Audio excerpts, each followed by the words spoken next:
What if you discovered that your entire life was running on this hidden software code that you didn't even know existed? Oh, wow. Yeah, that would change everything, wouldn't it? Right. Like your career, your arguments, your emotional reactions, even your daily routine. And what if some secretive group claimed they could just hand you the literal manual to hack that code? I mean, you wouldn't just be experiencing your life anymore at that point. You'd be looking at the actual, underlying architecture of your reality. Exactly. And that is the wildly ambitious premise we are exploring today on this deep dive.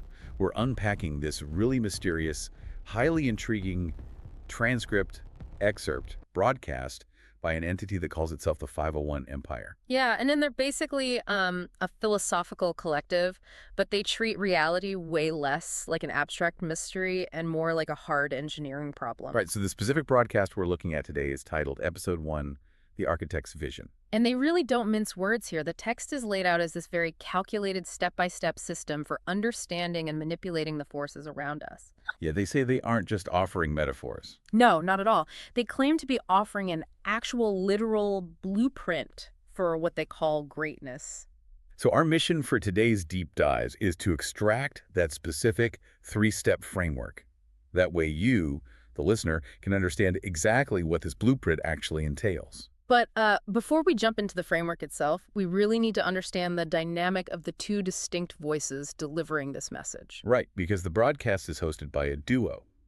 There's someone named Helios, and then this figure they refer to as the Mad Philosopher. Yeah, and it's a very deliberate contrast in their personas. Helios introduces himself as, like, the light that reveals the truth. Okay, so he's sort of the communicator, right? The guide. Exactly. He's presenting what they term the luminous path to the audience. He has the vision. But then he shares the stage with the Mad Philosopher, who Helios says is the one who sees the gears and the plumbing of the universe. The gears and plumbing that others are too blind to notice, I think is how they phrased it. Yeah, it's the quote, yeah. But, okay, let's unpack this for a second, because I kind of have to push back here. Sure, what's bumping you?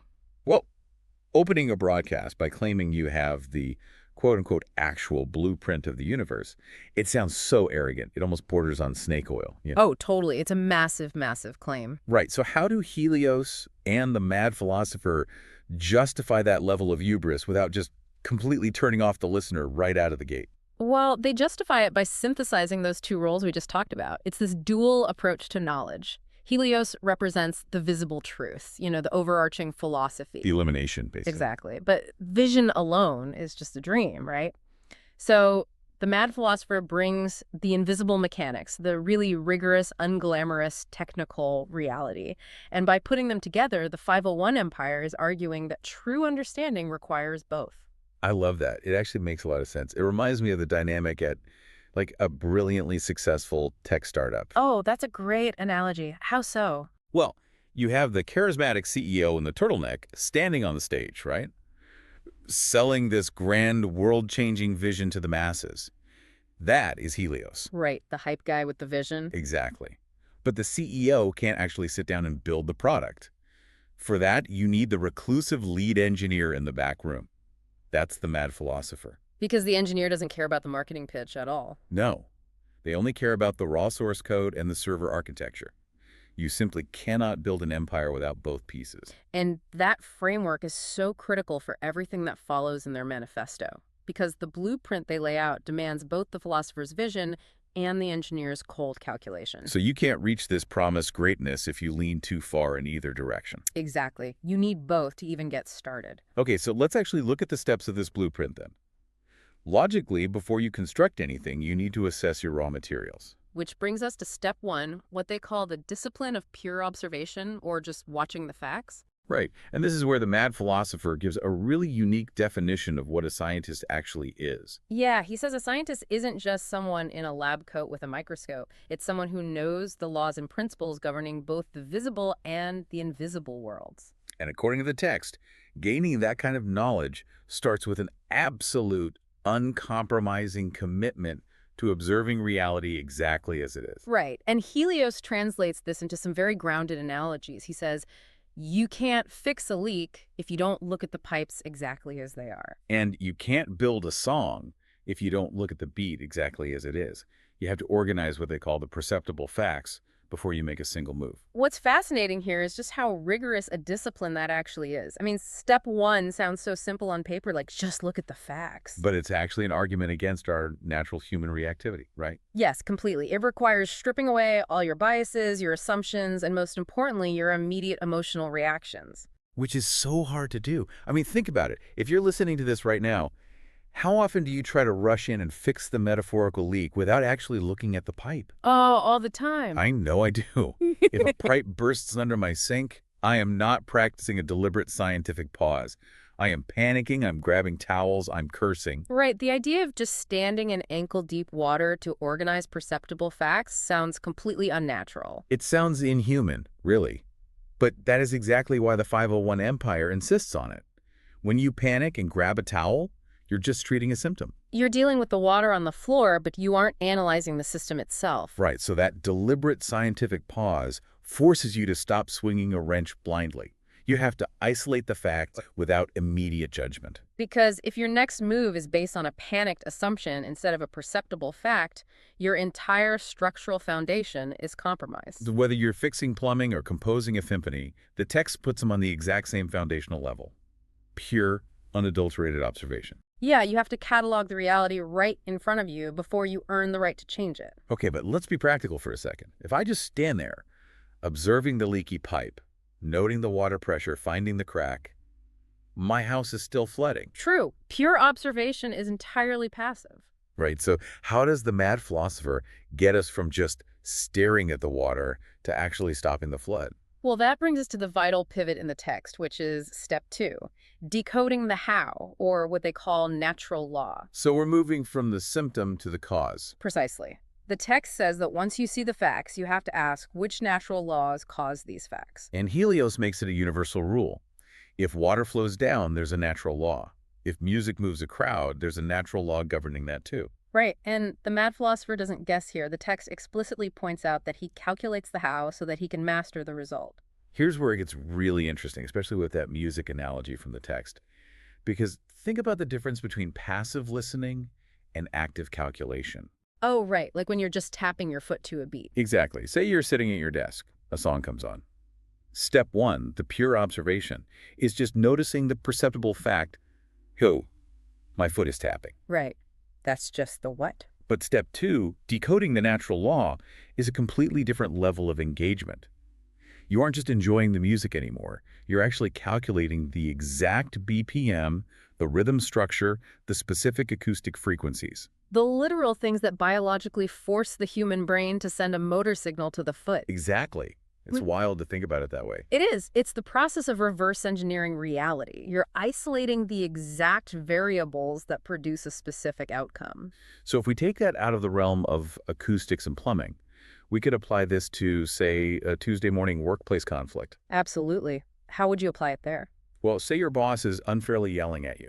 Step 1 is refusing to react emotionally. You just observe the fact voices are elevated, tension is high. Right. Resisting the urge to just yell back. Exactly. So it's step 2, calculating the psychological triggers, the corporate stress factors, and the underlying laws of human behavior that are actually causing that outburst. Yes, that is the exact application of the blueprint.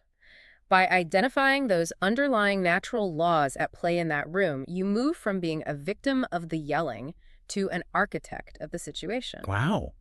Because you're calculating it. Right. That word calculates, it completely removes luck and emotional victimhood from the equation. If you know the law of gravity, you can build an airplane. And if you understand the natural laws of human emotion and leverage, you can dismantle a workplace conflict.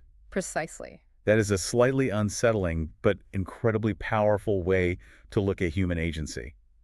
The 501 Empire is basically saying we don't have to be tossed around by the waves of our daily lives. Right. If we decode the how, we can reliably reproduce results and actually master our environment. It gives you profound mechanical control over your physical and social world.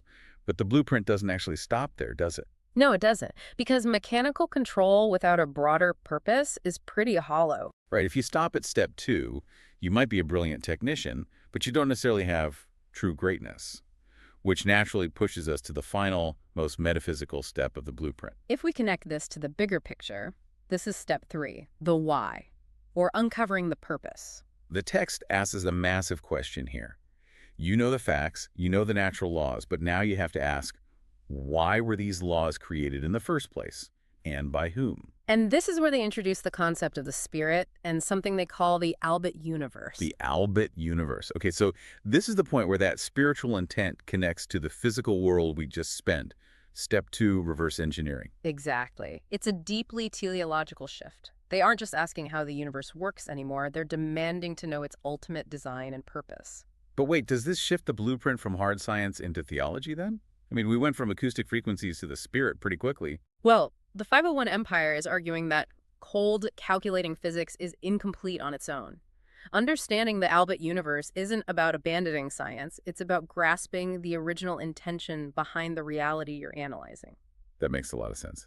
And Helios uses a brilliant analogy in the source text to explain this connection. Oh, right, the driving analogy. Yeah, he says you don't just want to know how the car drives, you want to know the impulse that makes it go. It's the difference between understanding how a combustion engine works and actually knowing where the driver intends to travel. Let's expand on that intellectual hacker idea from earlier, because I think the 3 steps become really clear there. Oh, definitely. So step 1 is just observing a website. Right, and step 2 is learning JavaScript so you can rewrite the code and change the buttons. But step 3 is finding out who owns the server and why they commissioned the website in the first place. Because if you don't know the website's purpose, rewriting the code is just digital vandalism. You have control, but you have 0 direction. Exactly. Step 3 provides the direction. The impulse of the Albit universe dictates how you should apply that mechanical control you gained in step 2. So without step 3, you're just turning gears for the sake of turning gears. Pretty much. Let's ask you, the listener, to ponder that car analogy in the context of your own life. Yeah. Do you just know how the car drives? Are you just commuting through your days based on the natural laws of society that you've calculated? Right, or do you know the impulse? Exactly. Do you know why your specific engine was built? Because without that connection to purpose, you're really just driving in circles no matter how efficiently you navigate the traffic. The blueprint absolutely demands the integration of the intellect and the spirit. The Mad Philosopher provides all the calculations, but Helios points to the overarching light. The system is only complete when you synthesize the what, the how, and the why. Right. Okay, so we have the complete architecture. We organize the perceptible facts without panicking. We calculate the natural laws to master the mechanics. And we seek the ultimate impulse of the Albit universe for direction. Which leads to the final result of all this. Exactly. What does the 501 Empire claim this blueprint actually produces? That brings us to the closing of the broadcast, which focuses on the wealth of the empire. And their definition of wealth radically departs from traditional metrics. It really does. So what does this all mean? The broadcast ends with this fascinating mandate. They declare, quote, "We are the living question marks." I love that phrase so much. It's such a proactive, slightly rebellious stance against just accepting the status quo. Yeah, they say they don't just take what the world gives them, they dismantle it and rebuild it for the 501 Empire. Being a living question mark means you're in a constant state of step 1 and step 2. You never accept a situation at face value. You are always probing for the underlying laws. It's like they're training their followers to be intellectual hackers, constantly taking apart the code of everyday life, seeing the hidden laws, and then rewriting that code to build their own reality. And that constant probing is exactly where the wealth comes from. The text explicitly says, we have the power to make the wealth because we have the eyes to see the laws. Which redefines the whole concept of success. True wealth, according to this broadcast, isn't money or capital. True wealth is the vision. The capacity to see the gears and the plumbing that everyone else ignores. Because if you have the vision to see the laws, you have the ability to dismantle and rebuild reality to suit your purpose. Material wealth, influence, success, those are merely the natural byproducts of having the eyes to see. The ultimate prize of the blueprint is agency. Agency. The ability to rewrite the code instead of just running the program. Helios actually signs off the broadcast by saying, get it together, stay in the light, and we'll see you on the next vibration. It's an invitation to view this not just as a one-time intellectual exercise, but as a continuous operational frequency. The work of a living question mark is never actually finished, is it? No, there is always another layer of the mechanism to uncover. It really is a remarkable framework. We started with 2 distinct voices, the visionary Helios and the technical Mad Philosopher, proving that you need both purpose and plumbing to build anything of value. Right. We moved through step 1, learning to silence our immediate panic and just organize the perceptible facts. We explored step 2, decoding the natural laws so we can calculate outcomes instead of just guessing at them. And finally, step 3, connecting those mechanics to the ultimate impulse of the Albit universe. It requires such a profound shift in how you process the information bombarding you every single day. It really does. So as you navigate the rest of your week, I highly encourage you to experiment with the power of that initial deliberate pause. Especially in a world where everyone is constantly reacting, arguing, and just rushing to grab a towel. Exactly. Adopting the framework of the 501 Empire means refusing that default setting. It means choosing to stop, look at the underlying architecture, and become a living question mark. And I'll leave you with this final lingering thought. We spent this entire deep dive talking about using this 3-step blueprint to dismantle the outside world. The leaky pipes, the workplace conflicts, the external natural laws. Right. But consider what happens if you turn that exact same blueprint inward. If you strip away your own ego to observe your internal perceptible facts, if you calculate the hidden psychological laws governing your own habits, and if you relentlessly seek out the true impulse driving your own mind, what kind of empire could you rebuild inside yourself?